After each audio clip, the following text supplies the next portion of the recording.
আজকে আমি বানাবো ধনেপাতা চাটনি দিয়ে ডিম টোস্ট। আপনারা দেখতে থাকুন আমি কিভাবে জিনিসটা তৈরি করছি। প্রথমে আমি এর মধ্যে ধনেপাতাগুলো নিয়ে নিলাম, পুরো ধনেপাতা এর মধ্যে দিয়ে দিলাম। তারপরে আমি এখানে আদা দিলাম একটু সামান্য পরিমাণে, মাপ অনুযায়ী কাঁচা লঙ্কা দিলাম যতটা লাগবে।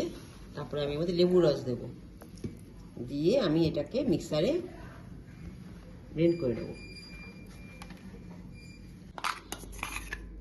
পেস্ট হয়ে গেল, নামিয়ে নিলাম। এবার তোমার দেখতে থাকো আমি কীভাবে জিনিসটা বানাচ্ছি। তৈরি, আমি ধনেপাতার চাটনি করেছি, এটাকে সব দিয়ে ডিম তৈরি, ব্রেড তৈরি। এবার আপনারা দেখুন আমি কীভাবে বানাচ্ছি। এর মধ্যে আমি ডিমটা ফাটিয়ে নেবো।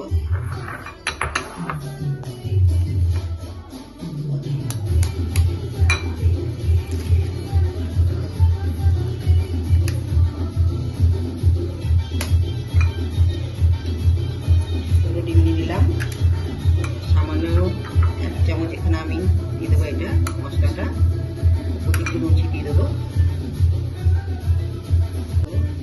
একটু নুন দেবো সামান্য পরিমাণ দিয়ে আমি এটাকে তেল বানিয়ে নেবো।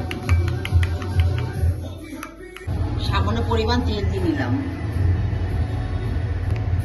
সাদা তেল দিলাম।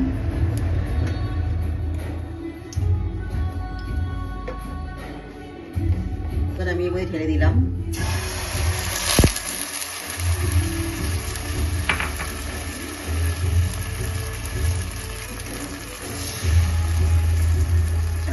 দিলাম। এবার আমি এর উপরে পাউরুটিগুলো দিয়ে দেবো। আমি পাউরুটি এরকমভাবে দিয়ে দেবো, পাউরুটি দুটোকে এভাবে দুটো দিয়ে দিলাম, দেবো।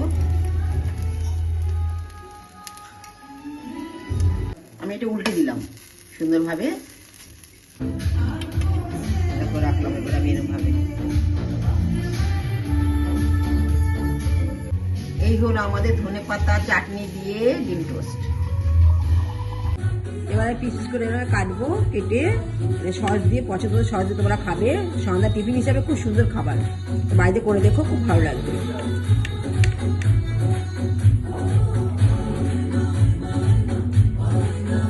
গরম তো হাতে লাগছে, তাই ঠান্ডা মশলা কাটা যায়, কিন্তু গরম মশলা কেটে নিলাম আমি। এই হলো ধনেপাতা চাটনি দিয়ে স্যান্ডউইচ। দেখো কত সুন্দর লাগছে দেখতে, খেতে তো আরো সুন্দর, ইয়াম্মি।